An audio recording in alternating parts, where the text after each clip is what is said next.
ya conocidos de la otra vez. Sí, ¿quieres hablar? Perdón, sí, un segundo, una cosa que es. Sí, claro. No, o si quieres, os doy una bienvenida, ¿no? Quería comentar una cosa también de lo de vuestro. Claro. Bueno, nada, quería dar la bienvenida a Robinson primero, a Pablo y a todos sus compañeros que nos están dando estas charlas tan buenas. Y quería también, porque hay una iniciativa que está llevando a cabo la escuela, que me han dicho que como se puede ver aquí, bueno, está un poco detrás de la pantalla, pero estos modelos los están subastando para una fundación benéfica, la Sonrisa de Ville. Entonces todo el que quiera que se meta en lo, bueno, que lo busque en eBay y... Sí, luego si alguno quiere, luego podemos hablar de eso, sí, sí, sí, no hay problema. Yo quería Sí, decir eso sí. y nada más. Sí, es una, efectivamente, gracias Juan, pues es una iniciativa que los cascos, de hecho ahora vamos a hablar un poco del tema de los ensayos, el otro día ya hablamos un poquito y vamos a hablar un poquito más. Estos barcos son modelos a escala de barcos reales que se ensayan en el canal, pues principalmente para medir la resistencia al avance, aunque también para otras cosas. Y bueno, allí en la escuela pues tenemos una gran colección de modelos que se han ensayado y que ahora ya pues no se vuelven a ensayar nunca más.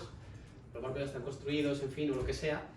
Y una iniciativa que ha habido ahora es que se están subastando modelos antiguos en vez de tirarlos y el 100% de lo que se recaude va a ir a esta asociación benéfica que, si no estoy equivocado, se dedica a tratar con personas con discapacidad mental, creo. No estoy seguro. Y bueno, la fundó una persona que es profesor asociado, profesor de la escuela, vamos. Así que bueno, es un poco una iniciativa que surge de la escuela, por si a alguien le interesa. Vale, y ya con el tema que nos ocupa, pues efectivamente hoy vamos a hablar de los veleros de Eric Tabarly y casi lo podríamos subtitular como un poco un comentario a Memorias de Alta Mar, que es su autobiografía. La verdad que yo es un libro, como comentaba Juan, que yo ya había leído y ahora para preparar esta charla pues lo he releído con más calma y con más atención. Y es muy interesante porque él da muchas claves de lo que es el diseño de un velero. Entonces vamos a hablar de varias de estas cuestiones, un poco a través del proceso que él fue siguiendo para pensar sus barcos, ¿no? Los Pendwick. Bueno, yo soy Pablo Merino, no me he presentado mucho, soy ingeniero naval, doy clases en la Universidad Politécnica de Madrid sobre diseño de veleros y estabilidad y otras cuestiones. Y también hace poco presenté mi tesis doctoral sobre simulaciones de hidrodinámica. Esta charla es la segunda de un ciclo en el que tuvimos una primera hace un mes y medio más o menos, en el que hablamos de las cualidades del velero, es decir, qué es lo que le pedimos a un velero, lo que podemos esperar de él. Por recapitular un poco y poner en contexto esta charla, hablamos de varias cuestiones, hablamos de velocidad, que es lo que influye en la velocidad de un velero, y vamos a repetir sobre esto, vamos a volver a ahondar sobre este tema. Hablamos de estabilidad, tema también que vamos a tratar un poco. Y bueno, otras cuestiones como la capacidad para ceñir, que es lo que conviene que tenga un velero para que sea un buen ceñidor. Hablamos de los movimientos, los fenómenos episódicos, movimientos de balance y cabeceo. Y si no recuerdo mal, hablamos de navegabilidad, en concreto hablamos del movimiento de balance también un poco más en profundidad. Y hoy, la continuación es un poco ver todo esto de una forma un poco más aplicada. Y aparte también, la verdad que uno no puede hablar de Eric Tabarly sin interesarse un poco por su vida, porque es todo apasionante, vamos, y la autobiografía está muy bien, cuenta muchas cosas. Y bueno, un poco yo había pensado la charla un poco más técnica quizás, pero al final es verdad que, si bien va a haber algunas cuestiones técnicas, pero también la verdad que da gusto detenerse un poco a ver cómo fue su vida, sus experiencias, cosas que cuenta del mar. Y bueno, vamos a hablar un poco de todo eso. Y luego, en principio, habíamos planteado este ciclo como 3, habrá una tercera sobre velocidad en el mar, que la dará Javier Calderón, también profesor en la escuela, compañero mío. Y de momento eso es lo que se ha planteado, pero bueno, si no, pues si os gusta, pues quizá podemos plantear hacer alguna más, ya quizá no sé si antes de verano o después, bueno, todo se andará. Así que, pues nada, vamos a empezar. Vale, lo que voy a hablar en esta charla en concreto, pues es básicamente de los veleros que concibió Eric, aparte del primero, que en realidad era un diseño de William Fyfe. Entonces, primero voy a dar unas pequeñas notas biográficas de Eric Tabarly para situarnos un poco en su personalidad, que fue algo que también es importante tener en cuenta para ver un poco cómo fue su desarrollo como navegante. Después hablaremos del primer Pendwick, y claro, viendo sobre este barco, que es un diseño de William Fyfe, uno de los grandes diseñadores de yates de la historia, pues hombre, yo creo que merece la pena detenerse un poco en la historia de los Five también, así que hablaremos un poquito de ello. Y quizás sea un tema para una futura charla, porque la verdad que es un tema apasionante, así que quizá en algún momento le dediquemos una charla entera. Y luego iremos hablando de cada uno de los veleros que Eric, pues no diseñó personalmente, pero prácticamente, porque él contaba siempre con la ayuda de ingenieros navales profesionales, pero él aportaba las ideas, él era el que tenía la visión, porque él era el navegante y era el que veía un poco qué es lo que hacía falta. Entonces, un poco iremos de su mano sobre su historia, su palmarés de regatas y tal, a través de los barcos, y bueno, luego terminaremos un poco comentando también sobre un pequeño epílogo, reflexionando sobre todo lo que vamos a comentar. Bueno, antes de continuar, también presentaros un poco Navalab, que es una web en la que tanto Javier como yo participamos, una web que fue fundada por Pablo Sopelana, que, bueno, básicamente pretende ser un foro digamos, de intercambio para gente que le interesa la vela, tanto desde el punto de vista de la navegación, aunque sobre todo del diseño, profesionales o iniciados o alumnos que quieren profundizar en el tema del diseño de veleros. Y bueno, pues entre otras cosas, pues se ofrece, como digo, pues un foro, un poco una especie de red profesional tipo LinkedIn, donde intentamos que haya intercambios profesionales, y luego aparte hay contenido como cursos, por ejemplo, Javier y yo tenemos varios, hay otros que no son nuestros, de otras personas también, artículos que se publican también en abierto sobre temas de la vela, yo he hecho varios, Javier también está en proceso de hacer varios. Bueno, yo creo que es una web que a una persona que le interese la vela, pues le puede interesar.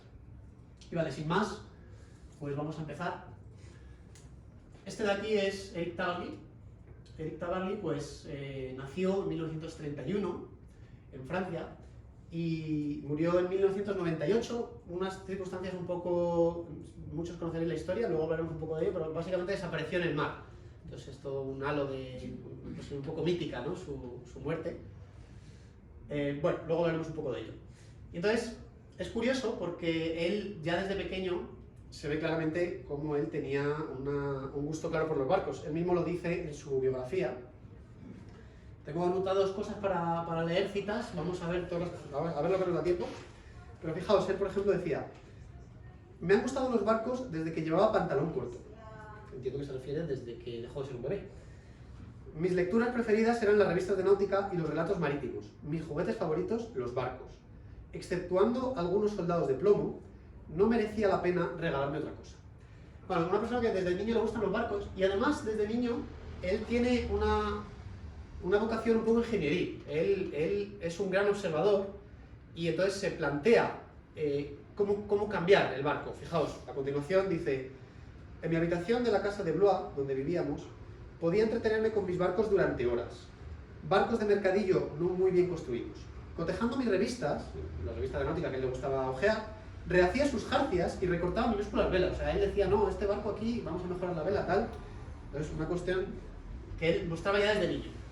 Y luego, otra característica que yo creo que marca quién fue, es que no le gustaba la escuela. Él dice que la escuela muy mal, porque se sentía encerrado. A él le gustaban las profesiones al aire libre. Entonces, fijaos, dice, por ejemplo: no me gustaba la escuela, no me interesaba. Estudiaba a mi pesar, porque me obligaban mis padres, pero me ahogaba en clase. Tenía una penosa sensación física de encontrarme en prisión. Mi padre y sobre todo mi madre soñaban con verme entrar en la escuela naval y hacer una brillante carrera en la Real. La Real, entiendo, se refiere, no sé muy bien, pero bueno, en la Armada francesa. ¿La Armada francesa? Sí, sí, puede ser. Pero no es lo de Real, como es República, o no sé, bueno, en fin. Guaya. Y dice, los tenía consternados a sus padres. Dice: mi sueño a los 5 años era convertirme en almirante. Una profesión al aire libre, esto es lo que le gusta a él. Pero dice: renuncié rápidamente al percatarme de las dificultades escolares que sembraban dicho camino. Claro, porque almirante pues no hay que estudiar. Entonces dice que rápidamente se desengañó de este tema. Bueno, y luego continúa: me gustaba navegar por sobre todas las cosas. Pero fijaos una cuestión que luego volverá. Dice aquí, por ejemplo, que me llama mucho la atención en esta relectura, dice: más tarde, durante la guerra es la Segunda Guerra Mundial, cuando ayudaba a mi padre a cortar árboles o a hacer leña, se suscitó en mí una nueva vocación: leñador. Eran actividades musculares e intensas que se desarrollaban en plena naturaleza. O sea, realmente al principio le gustaban los barcos, pero lo que le gustaba era, pues eso, estar al aire libre, una persona que le gusta la acción. Esto es curioso porque luego a veces yo me he encontrado textos que hablan de él que se dice que era un erudito. no era un erudito, no era una persona estudiosa, era una persona observadora, pero su conocimiento derivaba principalmente de su propia experiencia, no era una persona que le gustara estar sentado frente a libros, a él le gustaba experimentarlo y llegar a sus conclusiones. Y bueno, luego tengo notado que otra cuestión que yo creo que también ha marcado su carrera es la rebeldía. Esto es una cosa que se ve constantemente. Él cuando falla no se da por vencido, él quiere seguir, quiere superarse, muy luchador ante las adversidades que se le presentan. Y bueno, esta rebeldía, de hecho, al principio, pues fijaos, tiene cuestiones curiosas, como por ejemplo una cosa que me llama la atención, dice, con esto de la escuela, de que él no quiere estudiar y tal, entonces dice, mis padres están desesperados, pero son seres perseverantes que jamás capitulan, de ahí se ve que él lo fuera también, y se esfuerzan por todos los medios, duros y suaves, en incitarme a estudiar. Me atan a la mesa de trabajo por medio de una cadena y un candado, ya que encerrarme con llave en mi habitación no es suficiente, puesto que me largo por la ventana. Me privan de mi baño de mar, confiscándome el bañador. Dice yo, nado completamente vestido y cuando vuelvo a casa empapado, miento descaradamente sin preocuparme de la verosimilitud de mi historia. Me caí al mar, ¿no? Entonces, bueno, es una persona con ese afán de rebeldía y es una cosa que lo marca también. Más tarde, y esto cuando hablemos del primer Penduic profundizaremos un poco, él pues se alista en la marina. Y en realidad él lo hace porque, bueno, tiene de fondo todo esto cosa que le gustan los barcos, oye, porque la marina parece interesante, aunque lo de almirante ya lo ha descartado, pero sobre todo para costearse la reparación del Penduic, el primero, ya ahora ahondaremos en esta cuestión. Y luego otra cuestión importante es que, vamos, su carácter de marinero. O sea, fijaos esta frase, hay un párrafo que me parece muy relevante de su carácter, que él digamos que en el ejército, pues como persona así, con un espíritu rebelde, no encaja muy bien. El ejército es un lugar donde la disciplina es importante, es un valor, y él pues esto no va mucho con él. Entonces digamos que él hace lo justo para mantenerse, pero no... Sin embargo, fijaos lo que dicen de él sus superiores. Dice, bueno, no me acuerdo a cuenta de qué venía esto, la cuestión es que él había hecho algún lío, y entonces le querían echar de la marina y tal, entonces hay una reunión. Dice, durante la reunión de la plana mayor del establecimiento, los diversos instructores discuten mi caso. Hay los decididos a catearme y los que me sostienen. Entre los que me apoyan se encuentra el teniente de navío Nettinger. En un momento de su alegato en mi favor, exclama: por una vez que tenemos un oficial de marina que ama el mar, no lo vamos a poner de patitas en la calle. El oficial de maniobras, el comandante Jowen, interviene a su vez para defenderme. Gracias a Tabarly, la mayoría de nuestros alumnos han comprendido el papel del viento, de las corrientes, y han adquirido el pie marino. La promoción del 58 es la más marinera que hayamos tenido nunca. Entonces, esto es relevante, ¿no? Él claramente es una persona que se le reconoce sus habilidades marineras. Bien. Entonces, bueno, el Penduic es este barco de aquí. El primer barco, que era un barco de su padre. Este barco fue diseñado, ahora hablaremos de él también, fue diseñado por William Fyfe, el tercero de la generación, ahora hablaremos en el caso, vamos, un barco... No he profundizado, la verdad, en el por qué su padre, que al priori era una persona más bien humilde, poseía este barco, que a priori pues, es un barco que tenía categoría. Pero el caso es que Eric tenía como casi yo diría una obsesión por él. Él, por ejemplo, habla de él en estos términos. Al principio del libro, el libro Memorias del Mar comienza así. Cuando lo miro, con su negro traje y su pechera de blancas velas, me recuerda a un viejo y digno gentleman. Entre él, cuya desusada silueta celebra los 100 años, y yo, retirado de la marina, se ha trabado un afecto que ha marcado nuestras existencias. Sin mí no sería más que una ruina. Sin él, mi vida habría sido, sin duda alguna, diferente. Se llama Penduic, paro carbonero en bretón. No tengo del todo claro que está haciendo de paro carbonero. Pero esta frase, digamos que todo el libro trata de esta frase. Esta frase resume todo el libro. Sin mí no sería más que una ruina, sin él mi vida habría sido sin duda alguna diferente. Cuando dice sin mí no sería más que una ruina, se refiere a que fue casi su obsesiva intención de que ese barco pues existiera, continuara su existencia en un momento en el que pues estaba hecho una ruina. Es por ello por lo que hoy podemos, esta foto es reciente, o sea, por lo que hoy podemos ver esta foto con este barco navegando. Por eso el Penduic le debe su vida a Eric, y él pues claramente fue su obsesión por este barco desde niño lo que le impulsó a buscar y a plantearse nuevas cuestiones en la navegación y a buscar nuevos... O sea, él empezó a navegar con este barco y fue lo que le hizo amar el mar. Entonces, tanto uno como el otro se deben, como él dice, la vida, ¿no? Y un poco el libro luego desarrolla esta frase. Hay otra cuestión, que es que él dice, a continuación, él dice, esto es curioso también, dice, aun a riesgo de decepcionar a los románticos, mi afecto a este casco negro no está ligado al hecho de que haya pertenecido a mi padre. Pensar que me encapriché de este velero, que me endeudé, que me atormenté para salvarlo por amor filial, sería falso. Es decir, él, es una cuestión de él. Él quiere ese barco porque él le gusta ese barco. Dice después, dice, Penduic es una obra maestra de la arquitectura naval de antaño. No se podría consentir que muriese.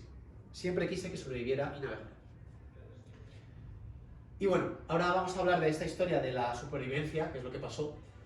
Pero bueno, es un barco que realmente es épico. Entre ellos, bueno, no voy a saltarme este párrafo, porque si no, no le tenemos mucho, pero bueno, es un barco que ha ganado numerosas regatas. Están aquí, en la página 19, están aquí todas citadas, antes de que tomara manos de Eric, claro. Antes de que llegara a sus manos, quiero decir. Las regatas de la Royal Corinthian Club en 1899, vamos, cita aquí unas cuantas, pero vamos, que era un barco que navegaba bien. Así. Y entonces, lo que ocurre con este barco es que durante la Guerra Mundial, pues la ocupación alemana, la familia se tiene que encargar de sobrevivir y el barco queda abandonado, digamos que ellos todos los inviernos, según él cuenta, el barco quedaba varado en el lodo. Entonces él decía que esto hasta era conveniente porque el lodo sentaba bien a la madera, luego después lo sacaban, lo limpiaban, pero que permitía que la madera se mantuviera. Pero claro, un año. Estuvo allí todos los años que duró la guerra. Entonces luego fueron a ver el barco con su padre cuando terminó la guerra. De hecho, aquí en la página 18 dice el padre, no sé en qué estado nos vamos a encontrar el Penduic. Durante estos años de tristeza tenía otras muchas preocupaciones aparte de su velero, pero al final, y a pesar de todo, no lo olvidaba. O sea, el padre también tenía una pasión por el barco. Pero claro, viendo el estado en el que está, pues el padre un poco se le mete en la cabeza meterlo, que dice, ya no lo vamos a arreglar, esto está hecho una ruina, a ver si por lo menos lo podemos vender. Y aquí es curioso porque a Eric se le mete entre oreja y oreja que no lo venda. Entonces cita aquí un pasaje que es bastante gracioso. Dice, un día se presentó un tipo a mirar el Penduic con intención de comprarlo. Fue justo antes de desarmarlo. Acompañé a mi padre. Le escuchaba alabar las cualidades del velero. Mi padre elogiaba el cúter y sus condiciones marineras a todos los rumbos, su velocidad, su robustez. Cúter, por cierto, el velero este es aparejo tipo cúter, como veis aquí tiene la vela que está aparejada en el mástil. La vela mayor es una cangreja. Después lleva el triángulo de arriba, que sería la escandalosa, que en este caso no está. Y a proa normalmente los cúteres llevan 3 foques en distintos styles. Ahora mismo lleva 2, el tercero sería el correspondiente al style que va a tope de palo. En la imagen anterior se veía, ahora habrá otras imágenes y vamos a poder ver. Y otra cuestión curiosa, al hilo de esto, de las cualidades de este barco, no sé si hay una imagen luego que se aprecia mejor, bueno, escora bastante. En estos barcos clásicos, la estabilidad es una estabilidad sobre todo de pesos, no son mangudos, son más bien esbeltos, y entonces tienen tendencia a ser muy blandos, no amortiguan bien los movimientos de balance, entonces escoran bastante. Ahora creo que hay otra imagen donde lo vamos a ver. Bueno, sigo al hilo de la cuestión de venderlo o no, y entonces el Eric de repente salta y dice, por supuesto, tendrá que tener cuidado. Contesta el comprador. Sí, por ejemplo, esa cornamusa se sujeta de milagro, ya que la madera se deshace como serrín. Mi padre me lanza una sombría mirada y retoma su ditirambo, evocando el glorioso palmarés del viejo barco. Yo, haciendo caso omiso de los relámpagos de cólera que iluminan sus ojos, añado afligido. Si no fuese porque costaría una fortuna rehacerlo, seguro que nos lo hubiésemos quedado. ¿Costará muy caro?, me pregunta el candidato a comprador, concediéndome repentinamente su interés. Casi el precio de un barco nuevo. El tipo se marcha diciendo, tengo que reflexionar. Y luego sigue diciendo, bueno, que tengo que reflexionar era que no. Y claro, el padre se enfada con él un montón y tal. Pero bueno, él sigue en varias ocasiones con el tema. De hecho, bueno, él comenta que el barco estaba podrido, hasta que al final, el padre, un año, anuncia, esto es página 32, el padre un año dice, en el salón, un sábado por la tarde, degustamos un vaso de whisky en silencio. Salvar a Penduic me corroe los nervios, él sigue con su tal. como es habitual, hemos desgranado algunos recuerdos de juventud. Esa velada, pues, le hago partícipe de una solución en la que he pensado... Ah, perdóname, esto no es lo que quería leer. Esto viene después.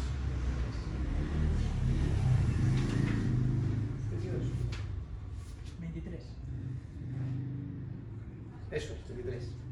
Aquí está, gracias. Y le dice, claro, entonces el padre dice, ya que el Penduic es invendible, ya llega a la conclusión de que no lo puede vender porque encima el hijo pues colabora en que no se pueda, y el padre toma la decisión de que lo que va a hacer va a ser desmontar la quilla, sacar el plomo y por lo menos vender el plomo.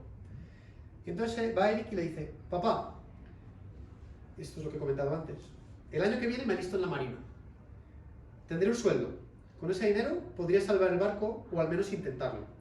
Ahorraré el tiempo que haga falta, me privaré el tiempo que haga falta, pero haré todo lo posible para hacerlo navegar de nuevo. Mi padre me mira largamente. A veces es un hombre testarudo y severo, pero es un hombre con un gran corazón. Un hombre de una sola palabra, y yo soy como él. Es un hombre que ama a su familia, capaz de dedicación y sacrificio por el bien del plan familiar. Es un verdadero padre. Su mirada se suaviza y me dice, de acuerdo, Eric, te doy el Penduic. Iremos al notario para las formalidades.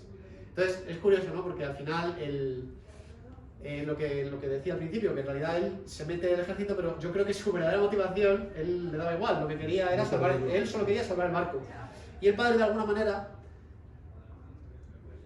da a entrever en varias cosas que también no he comentado, pero como da a entrever un poco que el padre le dolía mucho realmente de deshacerse del barco, y al final se siente un poco como, bueno, mi hijo se hace cargo y lo va a pagar él, pues adelante. Entonces ya como que el padre se queda contento, pues que rehaga el barco.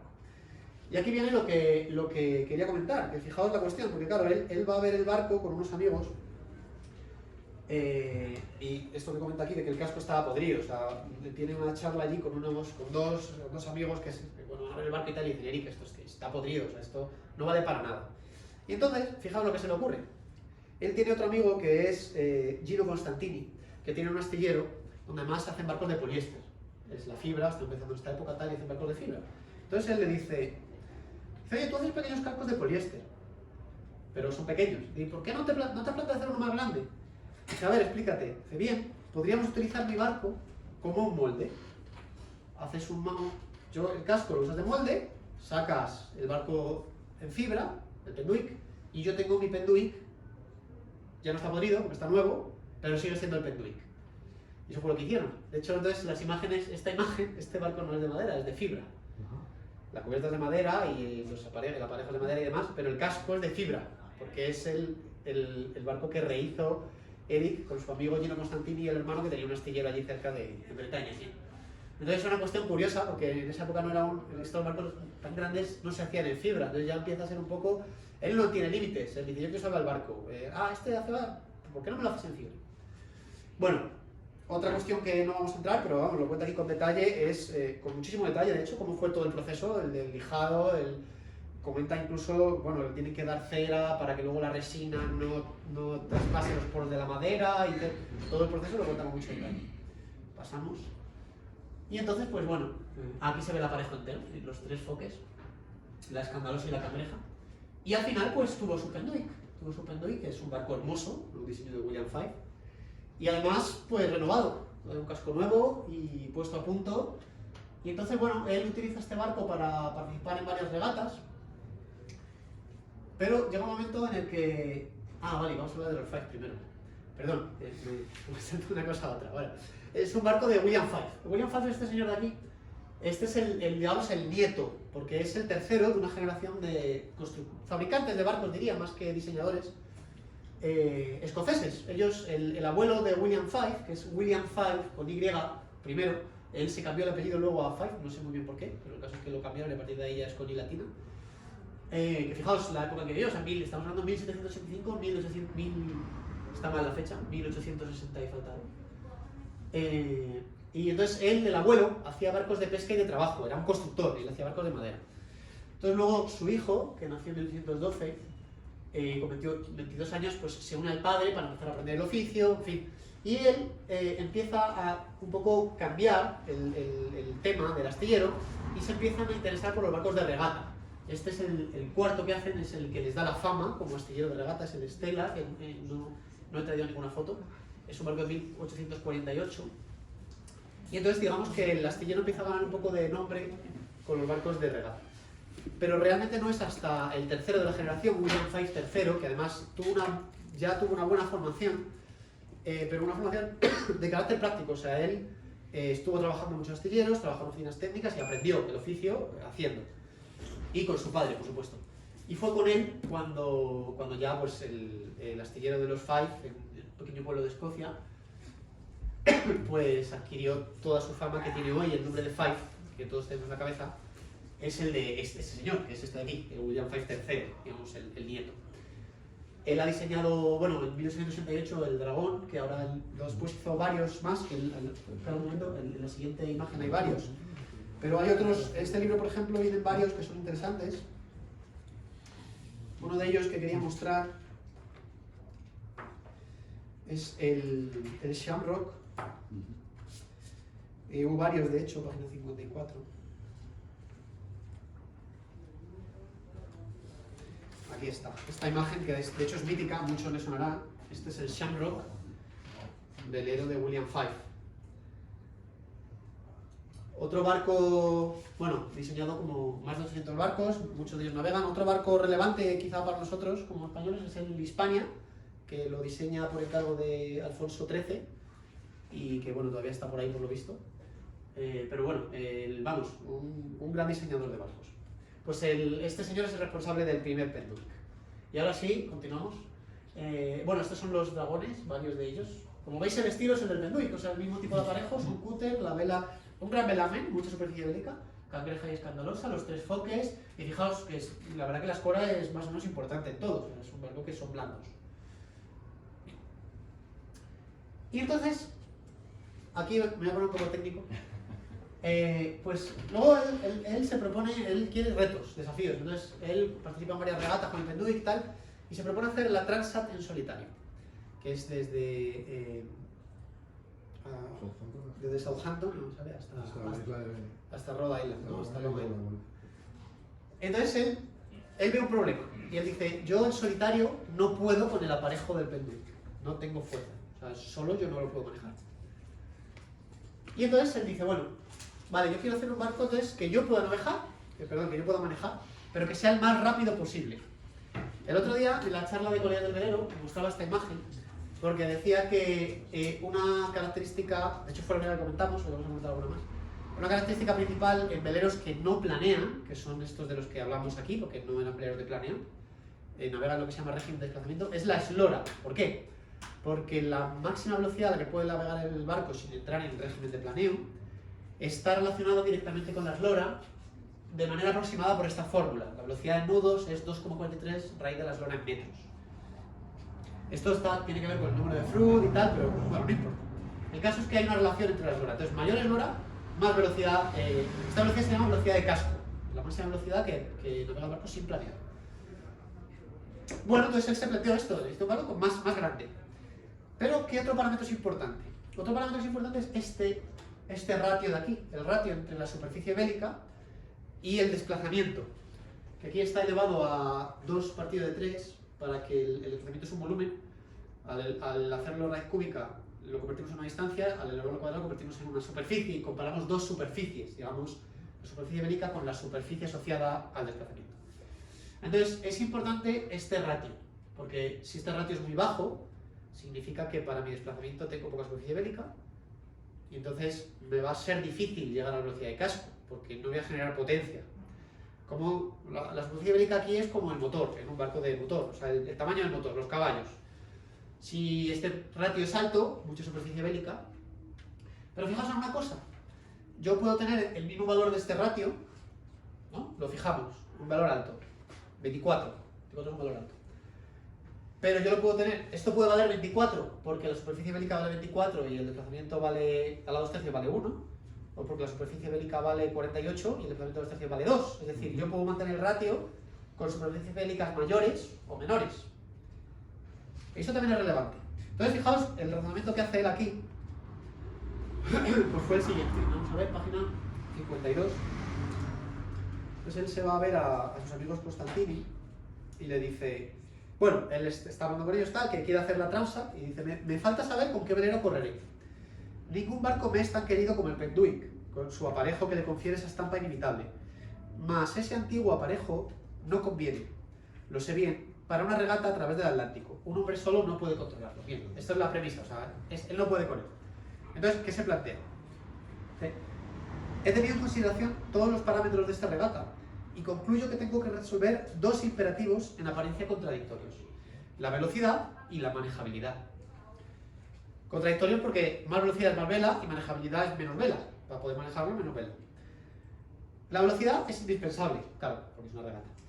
La manejabilidad es también necesario, solo a bordo tendré que timonear, maniobrar, cocinar, en fin, una regata en solitario. Entonces, el despacho de Gilles, ahora está con Gilles Constantini, le dice: mira, para ser rápido, el velero debe ser largo. Esto es lo que hemos hablado. Mucha eslora para poder ser rápido. En este punto estamos todos de acuerdo. Dado que la superficie bélica está en relación con el peso a desplazar, y aquí añado yo, y como mucha superficie bélica no me sirve, la única solución consiste en elegir materiales ligeros y naturalmente sólidos. Es decir, él se va a una solución en la que, manteniendo este ratio alto, el desplazamiento sea bajo para que con una superficie bélica pequeña pueda tener un ratio muy alto. Eso es lo que él concluye. Bueno, y entonces esto, nada, él tiene este razonamiento y luego razona de la manera siguiente. Dice además que él, claro, la misma superficie bélica repartida en dos velas es más difícil de manejar por fuerza que repartido en tres, porque son velas más pequeñas las tres. Entonces él dice que se tiene que ir a parejo tipo Cage. Entonces lo dice por aquí, dice: lo que más me preocupa es la manejabilidad del velamen. Le digo a Gilles: necesito mucho trapo para ir rápido. Ya hemos visto que mucho es relativo, es mucho para el desplazamiento, es decir, es esto alto. Necesito mucho trapo para ir rápido, pero hay que evitar que me sobrepase. Debería estar fraccionada. Fraccionada, aquí mi conclusión, bueno, inclusión, lo que es evidente que se está refiriendo a que sean tres velas. No está refiriéndose a la fraccionalidad del aparejo, que se habla a veces, es que el foque no está a tope de palo, sino que hay una... No está refiriéndose a eso, está refiriendo a que hay que separarlo. Entonces, para que no me obligue a cambios de velamen complicados y agotadores. Vamos, que se va a un tipo Cage. Y entonces pasamos. Lo primero que él hace es, empieza con sus amigos estos a construir el Margilic 5, ¿vale? Que es el primer Cage que hace, que no es este es el Penduic 2. Y con ese velero él pensaba afrontar la Transat, ¿vale? Pero lo prueba en varias regatas y al final, pues, él se ve fuerte para tener un velero más grande. Vamos a ver lo que dice por aquí. Dice: bueno, a partir del mes de abril de 1963 el Margilic 5 está a flote. Me entreno, navego y participo con los hermanos Constantini, los constructores, en pequeñas regatas, tal, de pretemporada. Aquí le dice, y dice: para esta regata, le dice a Gilles, sería necesario un barco más fuerte. Para esta regata es la Transat. El Margilic 5 es la base a partir de la cual hay que inventar el Penduic 2.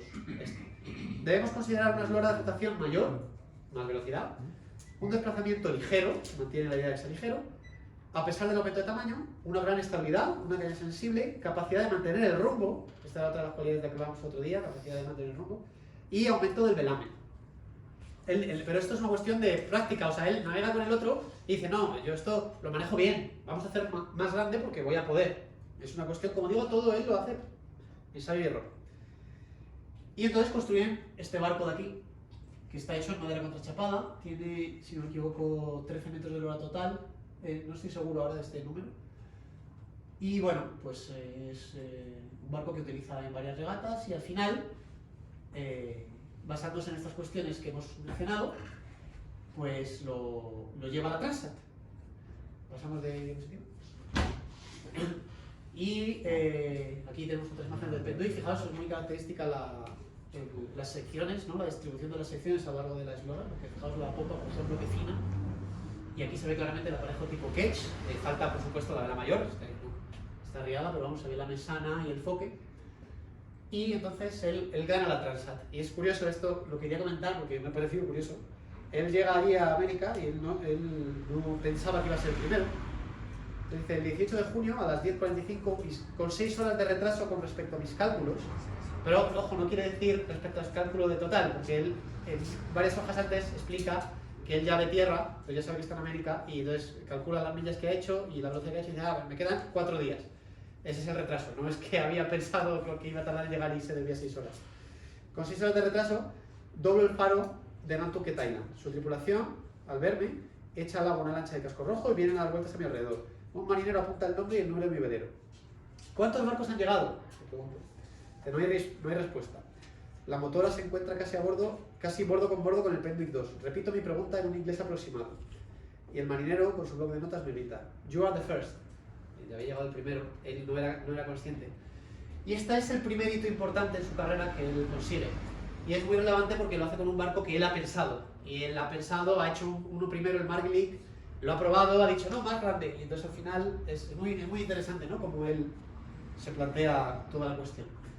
Y bueno, esto pues le da mucho fama. Él, de hecho, por ejemplo, bueno, no nos detenemos, pero habla de que se abruma un poco porque él tenía pensado volver inmediatamente a Francia navegando para ir a otras regatas. Y claro, allí, como ha ganado, pues el embajador le quiere recibir, es el primer francés que gana la Transat. No sé si esto es cierto ahora mismo, me estoy colando de él a la otra, no sé. Lo pone ahí arriba, sí. Lo pone, ¿no? El primer francés que gana la Transat, sí. Y entonces el embajador le llama a una recepción en Washington, el Charles de Gaulle le concede la Orden de la Legión de Honor, que en Francia es una cosa muy relevante. De hecho, hay una anécdota, porque luego Charles de Gaulle, más tarde, cuando él está enfrascado en construir el siguiente, él enseguida empieza a pensar en el siguiente. Y entonces Charles de Gaulle le cita, el presidente de la República le cita a una recepción en el Palacio del Elíseo en París. Y él le contesta que no puede porque ese día hay marea alta y es el único día que pueden poner a flote el Penduic 3 o no sé. Entonces, lo voy a leer porque es una cuestión que es... Esto tiene su gracia. A ver dónde está este tema, en la página 126. Entonces dice, el general de Gaulle, presidente de la República, me había invitado a comer al Palacio del Elíseo. Era un gran honor para mí, pero había tenido que declinar la invitación, pues la fecha prevista para el almuerzo era la misma que la prevista para poner el Penduic 3 a flote. Y debido a cuestiones de mareas, el barco no podía ser botado ni antes ni después. La fecha fijada por el general no era apropiada. O sea, esa es su conclusión, esta fecha no. Entonces, claro, en la Marina, esta negativa había provocado el alboroto en la Marina. Indignaba que un simple teniente de navío, él tiene su rango, o sea, él no está muy interesado, pero bueno, al final él va ascendiendo por méritos de navegación y tal. Indignaba que un simple teniente de navío pudiera permitirse tal descaro. A mi regreso a Francia, creo que aquí venía de regatear con el Penduic 3 en Estados Unidos también, creo, bueno, el caso es que vuelve, me encuentro con una carta de la residencia presidencial, escrita por el general de Gaulle.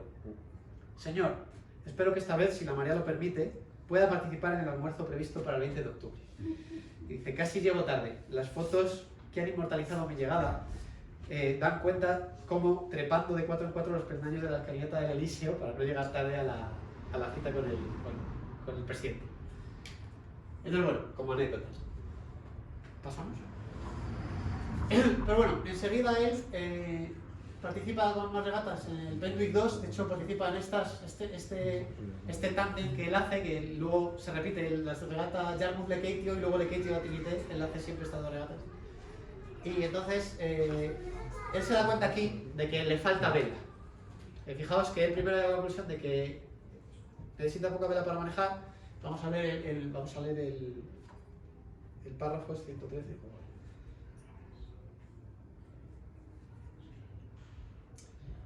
Sí. Bueno, el caso es que pierde. Y entonces él dice, siempre se deben analizar las causas y los efectos. Ese es mi carácter o mi manía. Cosa que está estupendo, claro, así aprendió. Durante estas dos regatas, la Yarmouth-le-Caetio, La Trinité, he observado el comportamiento del barco, el Penduic 2. Y mis observaciones no han hecho sino confirmar mis anteriores impresiones. El Penduic 2 se ha mostrado brillante con vientos frescos. Frescos se refiere a fuertes, pero decepcionante con poca brisa. La solución que se impone es evidente. Hay que aumentar la superficie. Y aquí hay una cuestión que es técnica otra vez. Voy a comentar, pero he de confesar que lo he estado pensando varios días y es una cuestión compleja. No me queda del todo claro por qué. A bajas velocidades, a altas velocidades, ¿vale? Está claro que el parámetro que gobierna la velocidad de un velero es la superficie hídrica tras el desplazamiento. Algún tipo de ratio, por ejemplo, el que he puesto es un ejemplo, a la 2/3, pero bueno, se podría hacer superficie hídrica 3 medios, un ratio entre superficie hídrica y 3. ¿Por qué? Porque la resistencia al avance del barco, es decir, la fuerza que el barco tiene que vencer para avanzar, es de distinta naturaleza. Hay varias componentes. Entonces, a altas velocidades, la componente más importante es la deformación de olas. Es decir, el barco al avanzar, en la imagen como hemos puesto antes, genera unas olas. Esto es lo que produce además que haya un límite, la velocidad del casco, en fin. Y esta componente es muy importante de velocidad y está relacionada con el desplazamiento. Por lo tanto, pues parece lógico que el parámetro que gobierna es la superficie ibérica del desplazamiento. Sin embargo, la componente más importante de la resistencia cuando navegamos más despacio es la de fricción. Porque las olas que se generan no son muy importantes. Navegando despacito, pues las olas. Sin embargo, la fricción sí es importante. Entonces, la fricción tiene un peso mayor. Y el parámetro que nos hemos puesto para medir la bondad o la rapidez del barco, yo diría más bien la capacidad del barco para llegar a altas velocidades, que es superficie ibérica del desplazamiento, si hay poco viento, que vamos a ir más lento, no es un buen indicativo. El que sería un buen indicativo es superficie ibérica de superficie mojada del casco. Entonces, es un hecho aparentemente empírico, pero insisto, no me queda muy claro la razón, pero el mismo Tabarly lo reconoce así, es que a bajas velocidades una combinación de superficie ibérica y desplazamiento con superficie ibérica alta, es decir, antes hemos hablado que es importante mantener el parámetro, ahora yo digo, no, además es mejor que los dos sean altos. Si queremos mantener el parámetro, es mejor desplazamiento alto y superficie ibérica alta, porque entonces superficie ibérica respecto a superficie mojada también es más alto. Y entonces el barco es mejor para poco viento, porque las bajas velocidades las gobernamos mejor. Entonces, vamos, técnicamente tiene su complejidad, no es una cuestión evidente, pero está claro que está relacionado con la resistencia de fricción y que lo que gobierna la resistencia de fricción es la superficie mojada. Entonces, la conclusión que llega es, vale, para vencer esta superficie mojada no me queda más remedio que tener más vela. Y entonces se plantea este otro barco de aquí, que es el Penduic 3. Este aparejo, claro, ¿cuál es la solución que él se da para tener más vela? Él sigue queriendo que sea manejable, entonces dice, bueno, pues en vez de ketch, lo hago goleta. Y entonces la vela de popa la hago más grande. Y así ya gano trapo, pero pues tampoco pierdo manejabilidad, porque la de proa es lo mismo. De hecho, antes que hacer lo que hace es que apareja el Penduic 2 de tipo goleta. Y navega un tiempo con él, y después ya empieza a construir este. Y bueno, él está por aquí puesto. Antes de construir el Penduic 3, decía aparejar el Penduic 2 de tipo goleta. Y bueno, una cuestión relevante aquí que quería comentar es el tema de los sellos de canal. La construcción, por cierto, el Penduic 2 es de madera contrachapada, este ya no, este es de lo que llamaban Duralinox, que es una aleación de aluminio-magnesio, con magnesio entre el 5% y el 12%, que por lo menos le da una dureza, el magnesio contribuye a darle dureza. Y bueno, es un material que estaba muy de moda en esa época, yo no sé si hoy por hoy se usa tanto, creo que no, pero bueno, este barco está construido así y varios de los que tiene después también están construidos en este material. Fijaos, lo que es interesante aquí es el tema de los sellos de canal. Él comenta, él trabajó durante toda su vida con distintos ingenieros navales. Él, por supuesto, tenía la idea. Él decía, yo quiero un barco, él daba la idea, yo quiero un barco ahora con más vela, goleta, y un poco daba las ideas en base a su experiencia, pero claro, luego había gente técnica detrás que le hacía el diseño. Y por supuesto, imagino que aportaría también ideas, pero digamos que la idea de base era siempre de él. Entonces, comenta por aquí. Claro, por ejemplo, antes de salir hacia Oyster Bay, había acabado y entregado los planos de formas de mi futuro barco al astillero La Perrière, en Lorient, para que estableciese el plano estructural. Uno de los procesos en el diseño de un barco, que es uno de los últimos, es el plano de la estructura. O sea, ya cuando ya se ha hecho las formas, han diseñado el aparejo, los apéndices y todo, ya dices, vale, venga, vamos a diseñar la estructura. Se diseña la estructura, se hace un plano de construcción. Tú luego se vas al astillero, donde están las piezas. Hay que hacer esta cuaderna, estos longitudinales, en fin. Entonces, había quedado para establecer el plano estructural. Había elegido este astillero, pues los Constantini, que son los que le habían hecho el Penduic 2, sus amigos, solo construían en madera, y bueno, esto está mal porque le ha construido el barco en plástico, pero bueno. Y yo quería que mi Penduic 3 fuera de aluminio, más concretamente Duralinox, un metal ligero que el astillero de La Perrière, los otros astilleros, sabía trabajar. A mi regreso a Francia, está siempre en regata de un lado para otro del mundo, tras ligeros retoques se definen las líneas definitivas del barco.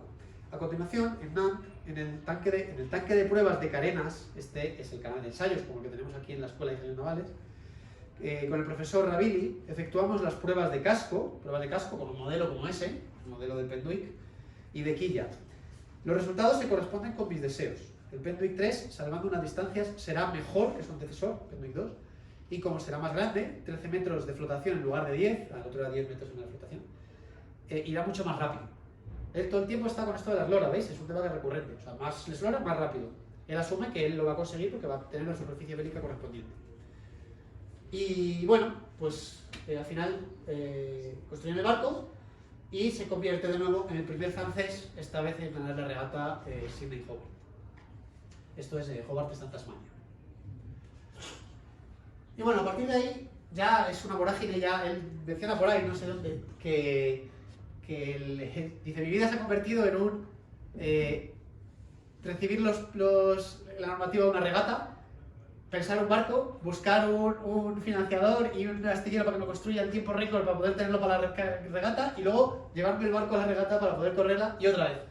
Y él está constantemente en este proceso. De hecho, luego más tarde comentará que eso le llega a cansar en algún momento.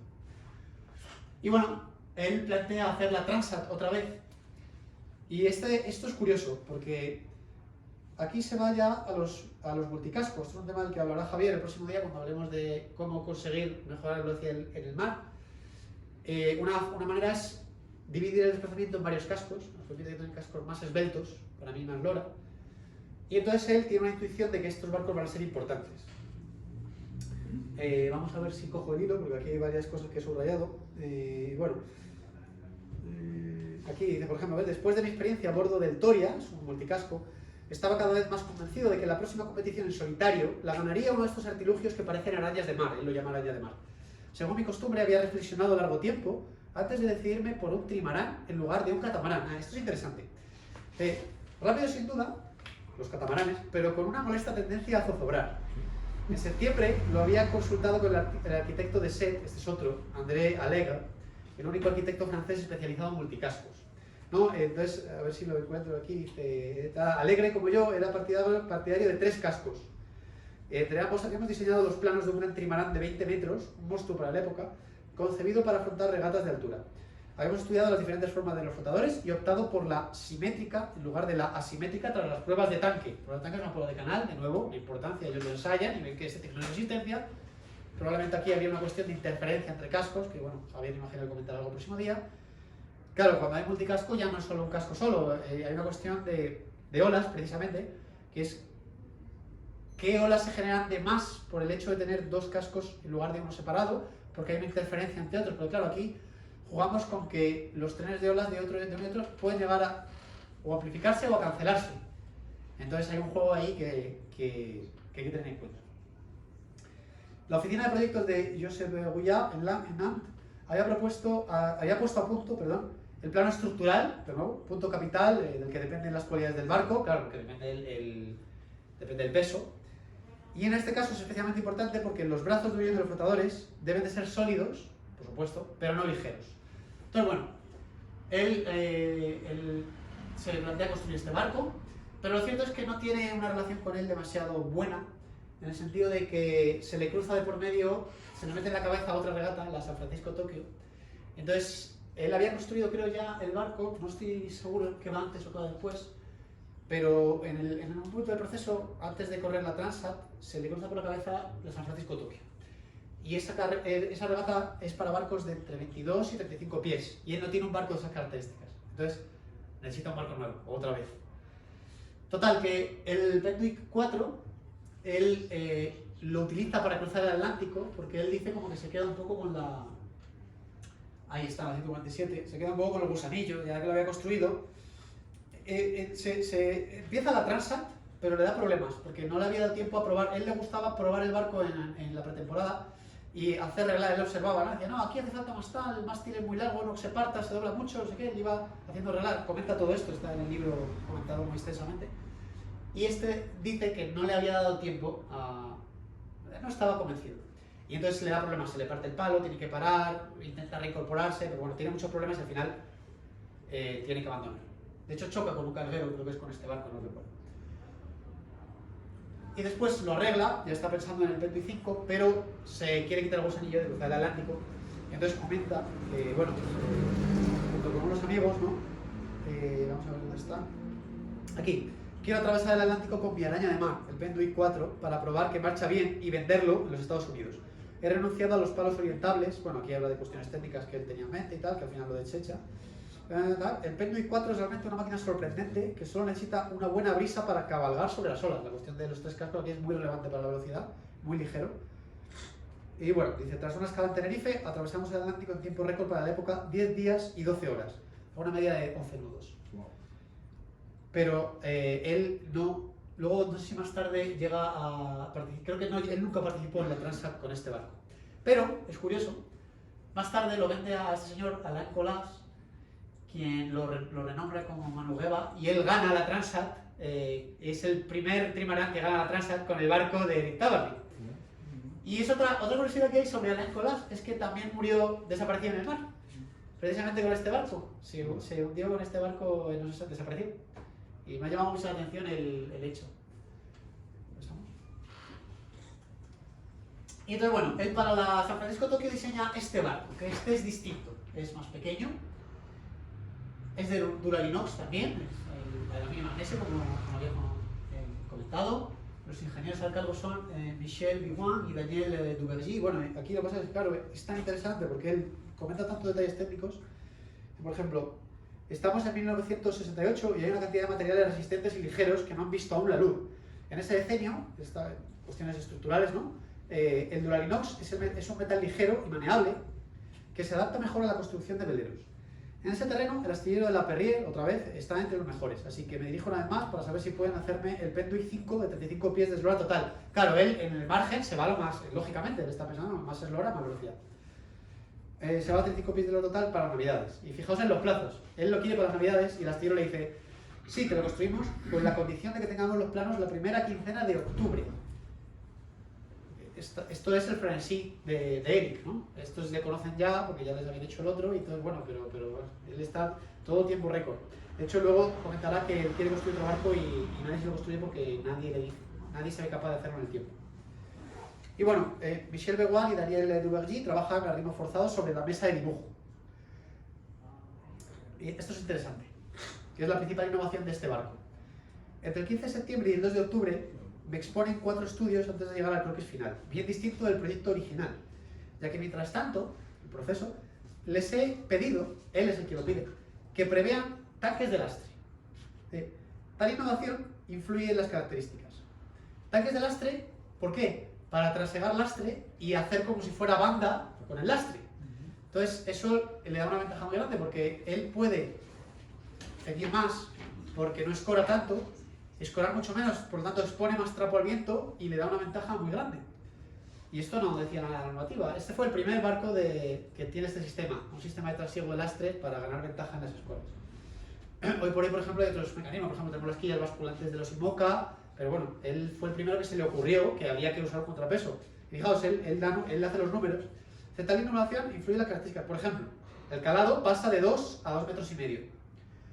El lastre se aligera, aquí se refiere al lastre fijo de plomo, y pasa de 1200 kilos a 450. Entonces, claro, esto es muy relevante porque cuando no necesita el lastre, por ejemplo, con vientos de popa, pues el barco va mucho más ligero, porque está con los tanques de lastre estos de laterales vacíos, y en vez de 1200 toneladas de plomo lleva 450, perdón, kilos de plomo lleva 450. Y fijaos, él mismo razona de esa manera para proporcionar, de esa manera, para una escora de 15 o 20 grados, obtenemos el mismo par de aderezamiento, es decir, el momento que permite al barco evitar la escora, con un tanque lleno que con un lastre de 3 toneladas. Entonces, es una ventaja importante. Y de hecho, fijaos que este barco ya se parece un poco más a los barcos modernos de planeo, más ancho la popa, bueno, comparado con el Pendwick 2, que hemos visto al principio, muy estrechito, muy clásico, muy inspirado en el Pendwick original. Este ya tiene otra forma, ¿vale? Ya se parece a un barco de regata moderno, popas anchas. Fijaos también que el casco parece que quisiera como levantarse lateralmente sobre el agua, como para planear mejor. Ya un poco... También batería burdas, ¿no? Sí, le pone burdas. Esto lo comenta también en algún sitio de las burdas, precisamente. Sí. No sé si es con este o ya de antes, pero sí.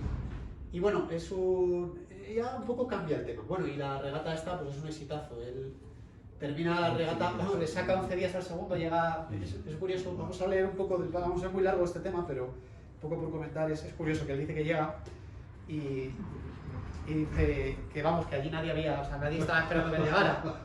Yo llego allí al puerto, lo cuenta por aquí, dice, la tarde del 24 de abril de 1979 cruzo la línea de llegada, indicada por una pequeña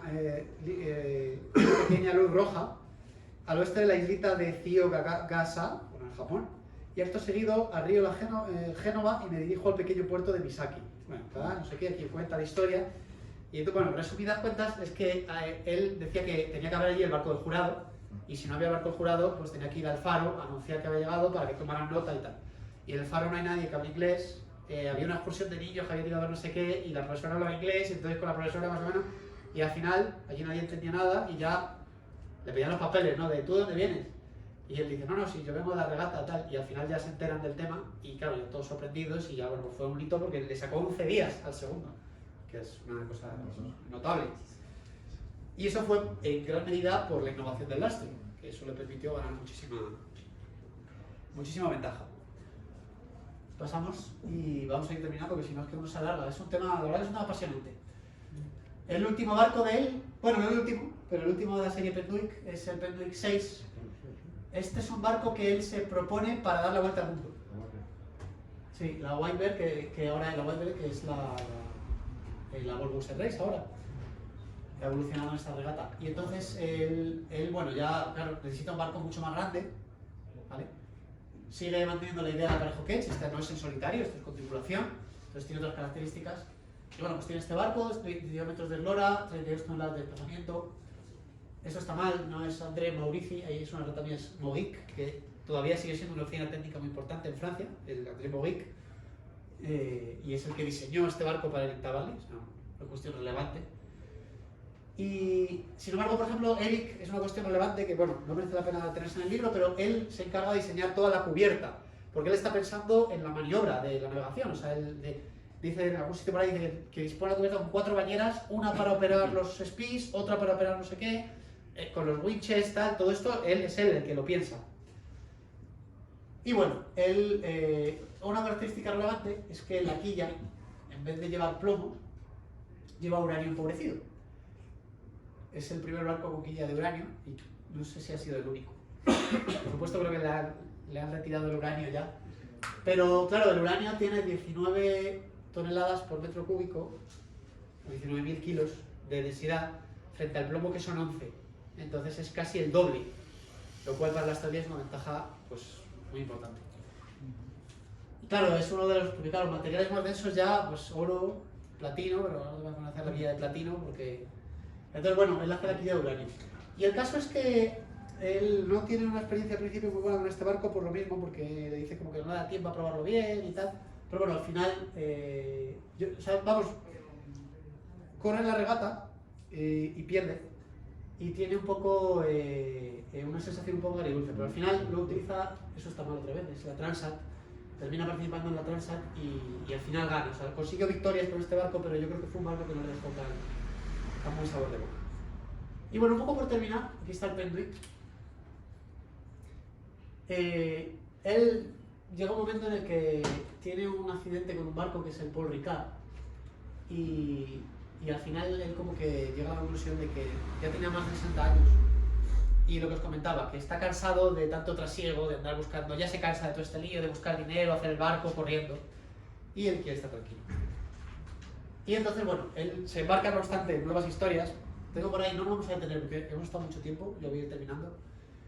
Pero hay una cuestión peculiar que él dice que luego tiene nuevos desafíos, porque fijaos lo que dice. Dice...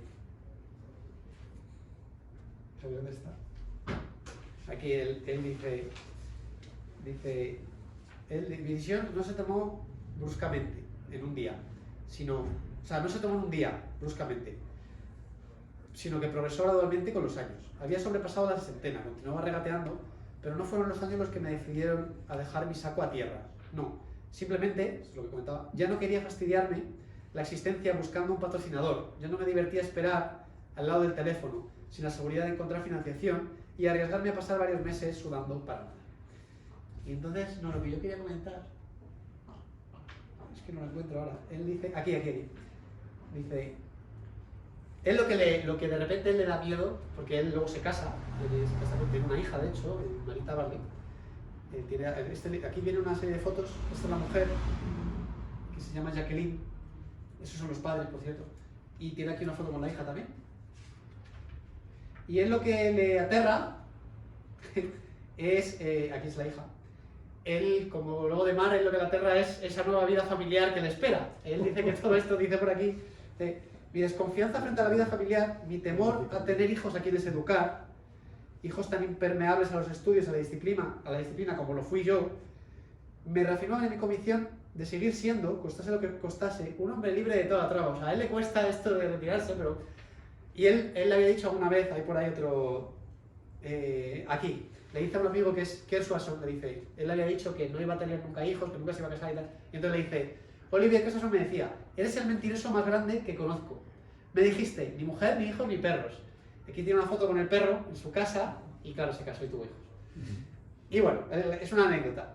Pero una cuestión que a mí me llama la atención, dos cosas así, un poco una anécdota, es lo de la leña que decía, porque luego, al final del libro, al final de su vida, él vuelve a este tema. Ya cuando se retira del mar, ¿no? Él dice que... Vamos a ver si lo encuentro. Dice, desde que cesé de regatear, llevo una vida de campesino. Me mantengo en forma cortando leña. Respondo mi numeroso correo. Voy a París lo menos posible cuando no me pueda más remedio por asuntos de negocios, vamos, que al final lo de la leña sí que fue algo que le volvió. Y de alguna manera nunca tampoco dejó de amar el mar. De hecho, luego se embarcó en más regatas y murió en el mar. Un poco recapitulando todo, él decía, por turnos, Jacqueline y yo, su mujer, llevamos que vamos a buscar a Maggie, la hija, al colegio. Tener un hijo me daba miedo. Y hasta que mi hija no haya acabado los estudios y encontrado el camino de su vida, me preocuparé por ella. Los padres son responsables de la educación de sus hijos y en ese terreno no hay nada ganado de antemano. Esto le da más miedo, claramente le da más miedo que el mar. Algunos días me quedo en mi estudio rodeado de maquetas, libros náuticos, revistas y fotos de barcos que me recuerdan a los grandes momentos de mi vida de navegante. El Penduic II, que continúa perteneciendo a la escuela de vela de Bec-Roux y que tras un largo abandono ha sido restaurado y, desde 1994, vuelve a navegar. Le da la recapitulación de lo que son ahora sus veleros, ¿no? Ya al final de su vida. Al final de su vida, él no lo sabe cuando está escribiendo el libro, que por desgracia, pues al final murió en el mar. El Penduic III, del que poseo una tercera parte y que está en San Malo, con participación y tal. El Penduic IV, rebautizado, ya lo hemos contado, Manureva, por Alain Colas y que desapareció con él en 1978 durante la Route du Rhum, una regata. El Penduic V, el único barco que jamás ha sido mío, con el que ganó la San Francisco-Tokio, primero propiedad del Club Náutico de San Rafael y luego vendido a un particular que lo rebautizó Topaz, antes de cederlo al Museo de la Marina, que lo envió a San Malo para restaurarlo. Ya no tiene tanques de lastre, pero está previsto volvérselos a colocar para recuperar su estado inicial. Y finalmente el Penduic VI, que navega mucho. Lo he alquilado a un muchacho que gana la vida haciendo escuela de crucero y que puede navegar en él, en familia, un mes al año cuando se encuentra en las Antillas. Son los veleros de mi corazón. Pero él, el que realmente al final es su velero, ¿no? Es el Penduic, el primero, fijaos, él dice luego. Dice, es raro que me abandone a la emoción, al lirismo. Me ocurrió, sin embargo, una vez, estaba en mi estudio de paredes revestidas de madera y veía allá abajo el palo del Penduic. Él tenía una casa cerca de un estuario donde tenía amarrado el primero, el que era de su padre. Y escribí, allí está, con su aparejo de balandra, husmeando el viento, evaluando la fuerza de la mar, estremeciéndose mientras espera la llegada de la primera ráfaga. Obra de arte, precioso, exigente, sensual, vivaz y caprichoso. Así es el Penduic, mi barco. El día de sus 100 años estaremos de fiesta, en 1999 sería. No, del 89, en 1989.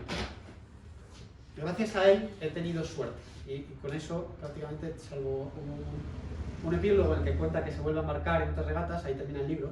Entonces es todo una historia que él tiene al final con su primer barco, que es el que le lleva, y que además el barco después le sobrevivió, porque él no se hundió con el Penduic, se hundió yendo a una regata, y al final el barco le sobrevivió, pero fue toda su vida un poco una historia entre el primer Penduic y él. Y pues nada, esto era un poco todo lo que quería contar. Esto sí lo comento, que hay que comentarlo. Estas son las referencias de todas las imágenes, que son todas de dominio público, pero hay que citar la fuente y demás. Entonces estas son todas las imágenes que he puesto.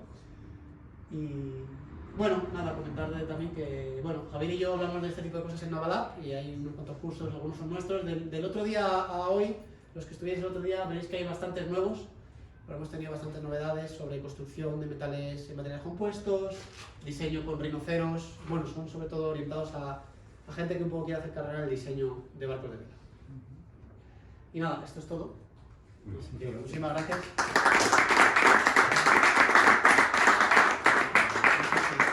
Si queréis que preguntar alguna cosa o alguna duda o alguna charla, sí. ¿Dónde estaban esos tanques de lastre? ¿Cómo los colocaban? Pues no lo sé, habría que buscar un plano. Yo me imagino que lo más, yo si lo tuviera que diseñar yo, intentaría poner lo más bandeado posible. Y Están en un lado, ¿no? claro, una banda y otra otra. Una cada banda. Y yo diría en la zona media para no trimar el barco. O si se diera el caso de que el barco al escorar trimase, porque el barco cuando escora suele trimar, lo colocaría un poco hacia proa popa dependiendo para compensar el trimado natural del barco. ¿Y qué tenía, Pablo? ¿Un sistema de traspaso de agua de una banda a otra? No estoy ¿O seguro. vaciaba y llenaba No con lo los estoy submarinos? seguro, no lo sé. Puede ser que vaciara y llenara. Por lo que- Probablemente vacía y llena. Por lo que dice, sí, ¿no? Como las wakeboards además, ¿no? Sí. Que son... Ahora hay unas lanchas que es para hacer como una especie de esquí acuático pero que van surfeando una ola. Sí.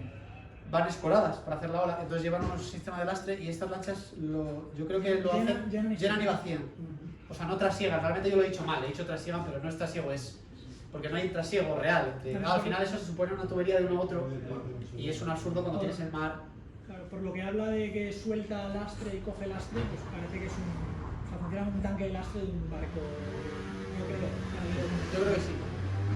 Pues si te digo que nos expliques lo del efecto de la ola del propio barco en los trimaranes, nos pueden dar aquí. Eso, Javier. Eso es curiosísimo. Eso, Javier, eso lo que pasa, bueno, tienes todo el efecto que tiene un casco solo en cada uno y luego hay una interferencia. Tienes dos interferencias, de hecho. Una es la de la ola y otra, como las velas, cuando tú llevas un mayor enfoque hay interferencia entre ellas. En un catamarán, en un trimarán, también hay un efecto de que un casco ve al otro. Entonces hay una deformación del flujo entre ellos. Pero las olas se quedan detrás. Pero os pongo el próximo día, Bueno, hay una separación límite a partir de la cual la ola se queda atrás. Si no, la interferencia ocurre entre los dos cascos. Y vamos, un detalle que discutiremos el próximo día es un catamarán, por lo general, no es un barco que minimice resistencia al avance. O sea, te va a generar más que hacer un monocasco equivalente. Pero, Y discutiremos por qué. pero entre trimarán y catamarán, a igual eslora, ¿cuál es más rápido, el catamarán o el trimarán? Eso, Javier. Yo creo que el trimarán a priori. Yo creo que trimarán también. La cuestión, él no lo elige Sí, por eso, él lo elige llevas por la un casco- estabilidad. Llevas un casco principal, pero el trimarán lo que buscas es estabilidad en Claro. los cascos laterales. El problema de un catamarán, a ver, el problema es un problema no muy grande, claro, tú dices, si levanta un casco, es el problema. Pero claro, es que también levantar un casco en un catamarán es Claro, muy difícil. O sea, no es un problema fácil de llegar, o sea, realmente, ¿qué te pasaría con un monocasco en esas condiciones? Pero bueno, claramente un trimarán es más estable, porque un trimarán no levanta dos cascos nunca, eso está claro. En un catamarán puedes llegar a levantar un casco, un trimarán nunca. Él lo elige por ese motivo, de hecho, él lo comenta, él dice que lo hace por la estabilidad. Yo creo que lo he leído. O sea, no la velocidad sino estabilidad. Sí, es claramente, o sea, cuando tú haces un casco muy esbelto, A ver. buscas minimizar esa resistencia de olas que hablaba Pablo y el problema que tienes es que perjudicas a la estabilidad. Entonces Aquí. tienes que hacer algo y un catamarán no gana estabilidad por desplazamiento como un barco convencional, sino que lo gana simplemente porque tienes brazo. Sí. Entonces un trimarán Yo creo que sí igual. que el ganador de la ¿cómo se llama esta? Julio Verne creo que es el... Eso es un trimarán. ¿Es trimarán? Yo creo que es catamarán. Yo creo que es trimarán. El Speke era poco. No, pero ese es el... ¿Eh? Mira, Es trimarán. ¿Trimarán? Sí. Sí, a ver. Es una bonita discusión esa. aquí lo dice. Sí, el IDEC Sport, mira. ¿Y es trimarán? Ah, sí, es trimarán. Sí, Es sí. trimarán. Es el de Speke. Sí. Bueno, no dice el tema de la estabilidad, pero vamos, fijaos, dice, según mi costumbre, había reflexionado largo tiempo antes de decidirme por un trimarán en lugar de un catamarán. Rápido sin duda, catamaránico, pero con una molesta tendencia a zozobrar. Está hablando de la estabilidad. Bueno, y que como son cuadrados, o sea, son bastante cuadrados, según qué olas, tienes tendencia Hay un a efecto sufrir de inestabilidad. Sí, porque a lo mejor un patín está totalmente opuesto al otro, ¿no? Claro. Hay cuestiones. Estamos hablando de olas de océano. Claro, claro, es navegación. Claro, es un barco para la. Es un lado. No, claro. Era un barco que él se planteaba para la Transat, en solitario. Yo quería añadir que, aparte de todas estas de los lastres, también investigó en los trimaranes las quillas para volar. Los foils, Y diseñó o por lo menos colaboró el hidropter. en un hidropter. Sí. Uno de Pues ellos. sí, ¿sabes? Sí, él no lo he mencionado porque es que no terminamos, pero. Llegó a eso. Sí, hay un vídeo, si buscáis en YouTube hidropter, sale él navegándolo. O sea, él lo navegó, él participó. Sí, no fue genuinamente de él, pero claro, él también se convirtió en una figura ya que era una leyenda y entonces todas estas cosas yo creo que le buscaban involucrar de una manera o de otra porque, hombre, sí que tenía que aportar, pero quiero decir, no conozco ese barco en concreto hasta qué punto estuvo involucrado él, pero sí que sé que estuvo involucrado de alguna manera porque lo he visto navegándolo, o sea, que lo he visto. Era bastante Julio Verne. Entonces dice que los barcos llegarían a volar. Y más o menos. Pero bueno, es que los Están barcos en ello. vuelan desde el siglo XIX. Aunque sea algo que se ha puesto de moda en la última década, incluso desde antes, pero en 1890 y tantos ya hay patentes de barcos voladores. De hecho, Graham Bell tiene una patente, una de las primeras patentes de barcos voladores. El problema de los hidroalas es que siempre se los ha asociado a barcos poco seguros, porque si pierdes el control, vamos, yo veía otro día un vídeo de la Lingui ahora de cómo llega esa leche brutal, claro, la seguridad en contra de estos barcos. Pero bueno, se ha recuperado ahora por... Ir al límite. Claro. Vamos, no son barcos menos seguros, pero bueno, se ha quedado un poco ese pensamiento en el imaginativo, ¿no? Y al final, pues, vamos, ahora se ha recuperado con Copa América y ahora todas las competiciones, pero ha estado mucho tiempo ahí como medio olvidado, ¿no? Y bueno, hablaremos de ello el próximo día. Oye, pues eso está muy bien. Y una cuestión. Sí, claro. En una de las presentaciones que has puesto, comentabas, es que lo has puesto en la presentación pero no lo has comentado, que la construcción eran pantoques y que le daban... Sí. Eso- El Penduic 2. Vale, Sí. ¿por qué, Eso no lo he comentado, sí. ¿por qué le dan mejor comportamiento en pantoques? Es que eso es No, yo lo que él dice es que este barco es como, si cogemos medio casco y lo miramos de frente, son como tres planos. Sí. Bueno, planos, mentira, que tiene forma curva, pero bueno, más o menos ahí. Entonces tiene un pantoque y tiene otro. Entonces eso lo que le permite es que el nadrizado tiene poca manga, lo que es malo para la estabilidad, y eso le permite pasar mejor la ola, como un barco esbelto, como los barcos clásicos. Sin embargo, como tiene el pantoque, al escorar, gana todo ese ángulo, le hace ganar un volumen arriba, y entonces no, digamos que es más favorable a la estabilidad. Él también pensaba que aquí lo está comparando con barcos, con el Penduic, el original, que es un barco clásico, que prácticamente es que la obra muerta se mete hacia adentro, o sea, tiene más manga en la rotación que manga en la cubierta a veces, incluso, algún barco de ese estilo. Entonces, claro, hablar de esto... Y es un barco que no planea también, es que a veces uno piensa en estos barcos y hay que pensar desde esa perspectiva de la época, ¿no? Hoy por hoy, pues es que claro, no hablamos de nada de esto porque el barco de carreras ya se levanta del agua, entonces no estamos hablando de esto. Ellos no, ellos piensan todo el tiempo en navegación de desplazamiento. Vale. Es que para mí el pantoque, como es menos aerodinámico, pensaba que era... Es que quería mostrar los planos, pero no sé no me he atrevido porque en la La imagen... explicación que has dado está claro, o sea, como que se asienta al escorar, Claro, tiene exactamente. más manga y es más duro de escorar. ¿sí? Claro. Vale. Y sin embargo, mantiene una manga relativamente más pequeña para pasar. Quería mostrar los planos, pero no me he atrevido porque no son imágenes mías. Pero vamos, es muy fácil. Si buscáis en internet es muy fácil de encontrar. Y si veis el plano del Penduic, el 2, lo veis. Está muy claro cómo es. Hay una página, de hecho, no sé, bueno, luego la podemos poner en el vídeo, que están los planos de todos. Entonces es muy interesante. sobre todo son barcos ceñidores, ¿no? O sea, da la impresión de que él en el diseño solo pensaba en la ceñida, ¿no? Bueno, es que Por la Transat o por... claro, el tipo de regata y porque también en un inicio, o sea, que tradicionalmente el rumbo difícil, o un poco el rumbo que supone un poco reto es la ceñida, ¿no? Entre comillas los otros son más fáciles. Luego, él, claro, cuando él va a correr la regata de la Transpacífica esta, la San Francisco-Tokio, ya lo piensa distinto, porque ya los vientos son diferentes. Entonces lo hace más empopado, empieza un poco ese tipo de barco que vemos más hoy. Pero sí, yo creo que en esa época también era una cosa general. Si miras los barcos clásicos, los de William Fife o todo esto, son barcos que están hechos para ceñir. Son eslora manga muy alto, muy esbeltos, y era lo que yo creo que gobernaba el barco de carreras.